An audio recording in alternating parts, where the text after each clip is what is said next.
बिस्मिल्लाहिर्रहमानिर्रहीम। शुरू अल्लाह के नाम से जो बड़ा मेहरबान नहायत रहम वाला है। स्कूल ऑफ इस्लाम के तमाम सामीन को अस्सलाम वालेकुम वरहमतुल्लाहि वबरकातुहू। पेट के दर्द का रूहानी इलाज या वजीफ़ा। हस्बे ज़रूरत थोड़ा सा नमक लेकर इस पर ये कुरानी सूरत 3 बार में तस्मिया अव्वलो आखिर दुरूद शरीफ के साथ पढ़कर दम करके खिला दें। इंशाअल्लाह ताला दर्द ख़त्म हो जाएगा।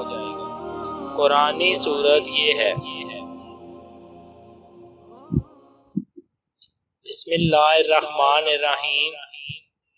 इन्ना आतैनकल कौसर फसल्लि लिरब्बिका वन्हर इन्ना शानियका हुवल अब्तर। तर्जुमा। ए मोहम्मद सल्लल्लाहु अलैहि वसल्लम, हमने तुमको कौसर अता फरमाई है। तुम अपने परवरदिगार के लिए नमाज पढ़ा करो और कुर्बानी दिया करो।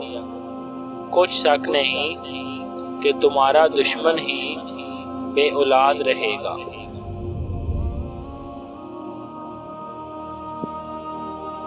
पेट के दर्द का तबई इलाज।